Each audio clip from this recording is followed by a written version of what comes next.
Praise the lord. ప్రభునందు ప్రియ ఆత్మీయ విశ్వాసులారా, ఈ దినము దేవుడు మన కొరకు ఏర్పాటు చేసిన నేటి వాగ్దానము. మీరు యుద్ధములను గూర్చియు యుద్ధ సమాచారములను గూర్చియు వినబోదురు. మీరు కలవరపడకుండా చూచుకొనుడి.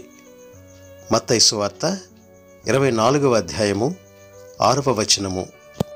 సహోదరి సహోదరులారా, దేవుడు ఈ విధంగా మత్తయి సువార్తలో తెలియచేస్తున్నారు కదా. మీరు యుద్ధవార్తలు యుద్ధ వదంతులు వింటారు, అప్పుడు కంగారు పడకుండా చూచుకోండి. ఇవన్నీ తప్పక జరగాలి గాని అంతం అప్పుడే రాదు.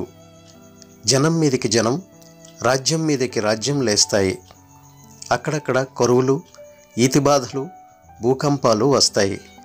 ఇవన్నీ తొలి ప్రసవ వేదనలాంటివి మాత్రమే. జెరూసలేం పతనానికి ముందు ఇది జరిగింది.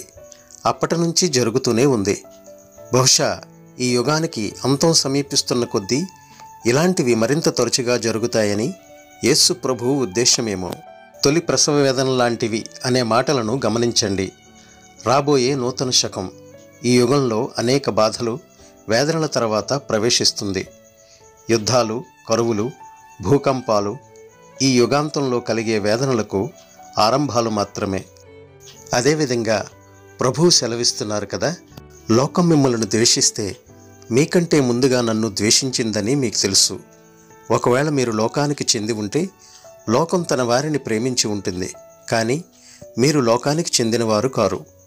మిమ్మలను లోకంలో నుంచి ఎన్నుకున్నాను. లోకం మిమ్మల్ని ద్వేషించే కారణం ఇదే. నేను మీతో చెప్పిన ఈ మాట జ్ఞాపకం ఉంచుకోండి.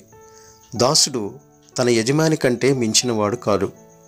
వారు నన్ను హింసించిన వారంటే మిమ్మలను కూడా హింసిస్తారు.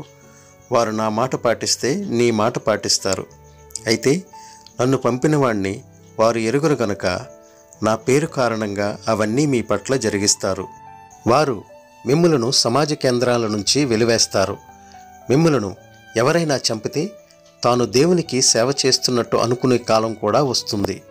నా మూలంగా మీకు శాంతి ఉండాలని ఈ సంగతులు మీకు చెప్పాను.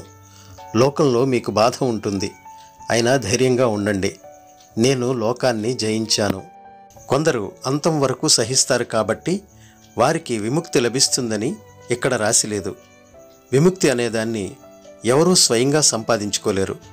పరిస్థితుల్ని స్థిరంగా సహించినందువల్ల దొరికే ప్రతిఫలం కాదు విముక్తి. సహించేవారు దేవుడిచ్చే విముక్తి వారిలో పనిచేస్తూ ఉంది. కాబట్టి ఆయన వారిని క్రీస్తులో నూతనగా సృష్టి చేస్తాడు. కాబట్టి అలా నిలవగలుగుతారు. అంతం వరకు వారు తమ నమ్మకాన్ని నిలబెట్టుకునేలా ఆయన వారికి శక్తినిస్తాడు. సంఘానికి వెలుపల లోపల ఉన్న దుర్మార్గత క్రైస్తవులను చల్లారిపోయేలా చేస్తుంది. అంతంలో దేవుని పట్ల, సాటి మనుషుల పట్ల ప్రేమ విషయంలో ఆసక్తి ఉన్నవారు కొద్దిమందే మిగులుతారు.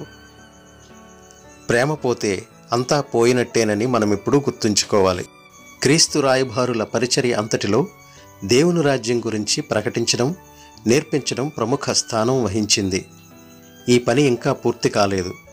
ఈ లోకమంతటా ఇంకా కొనసాగుతూనే ఉంది. ఇంకా కొన్ని ప్రదేశాలు, కొన్ని జాతులు శుభవార్త విననివి ఉన్నాయి. అన్ని జనాలు విన్న తర్వాత యుగాంతం వస్తుంది. బయట నుంచి ప్రమాదాలు వాటిల్లుతాయి. అంతకంటే ఎక్కువ ప్రమాదం సంఘంలో నుంచే ముంచుకు వస్తుంది.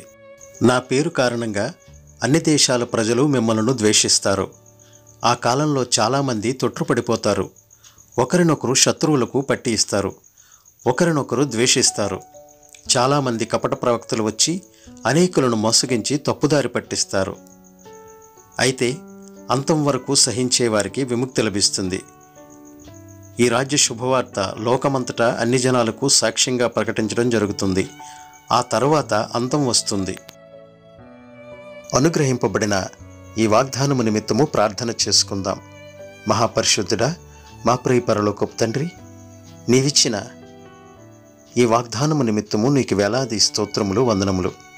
తండ్రి, ఈ వాగ్దానములో మీరు వెల్లడి చేసినట్లుగా తండ్రి, మేము యుద్ధములను గురించి సమాచారములు వింటామని, విన్న ఆ యొక్క సమాచారము నిమిత్తము కలవరపడకుండా చూచుకునుడి అని మీరు నీ వాగ్దానంలో మీరు వెల్లడి చేస్తున్నారు. అవును తండ్రి, ఈ యొక్క యుగాంత సమయంలో సంభవించబో సూచనలన్నీ ఒకటికి ఒకటిగా ఒకదాని తర్వాత ఒకటి అన్ని సూచనలు కానవస్తున్నాయి, వినవస్తున్నాయి. అవును తండ్రి, మేము వీటిని చూసి కలవరపడకుండా నీ ఆత్మీయ విశ్వాసంలో బలవంతులుగా మేముండుటకు సహాయం దయచేయండి తండ్రి. ఈ చెడు రోజుల్లో మేము జీవిస్తున్నాం తండ్రి. ఒకరిపై ఒకరు కోపము, అహంకారము, ద్వేషము పగలతో రగిలిపోతున్న ఈ సమాజంలో మేము జీవిస్తుండగా తండ్రి, అవి ఏవి కూడా మమ్మలను తాకకుండా తండ్రి శాంతి సమాధానములతో మేము ముందుకు పోవారముగా ఉండుటకు సహాయం దయచేయండి. శాతానుడు అనేకమైన ఇబ్బందులకు గురిచేసి అనేకమైన బాధలను మాకు కలుగచేసి మమ్మలను బలహీనపరచుటకు ప్రయత్నములు చేస్తున్నప్పటికీ తండ్రి, నీ యందు విశ్వాసముతో నాయనా మేము బలవంతులముగా తండ్రి నీ ప్రార్థన ద్వారా మేము దాన్ని ఎదిరించగలిగే మంచి శక్తిని మీరు మాకు దయచేయండి. మా ప్రభువా, ఈ యుగము అంతమోగుటకు అనేకమైన సూచనలు ఇంకనూ ఉన్నవి తండ్రి. నీ యొక్క వాక్యములో మీరు వెల్లడి చేసినట్లుగా తండ్రి, ఇంకా జరగవలసినవి ఎన్నో ఉన్నవి తండ్రి. జరగవలసినవి జరుగుతుండగానే తండ్రి, నీ యొక్క ఆత్మీయ విశ్వాసులు ఇంకనూ బలపడుటకు మీరు సమయమును అనుగ్రహిస్తున్నారు తండ్రి. మేము ఇంకనూ నీ యొక్క ప్రార్థనా విశ్వాస జీవితంలో తండ్రి మేము శ్రమల పాలైనప్పటికీ మేము మంచి సైనికులుగా మేముండుటకు సహాయం దయచేయండి. నీ విశ్వాస సైనికులుగా నీ పరలోకంలో ప్రవేశించగలిగే నాయన మంచి మార్గాన్ని, మంచి మనస్సును మీరు మాకు దయచేయండి.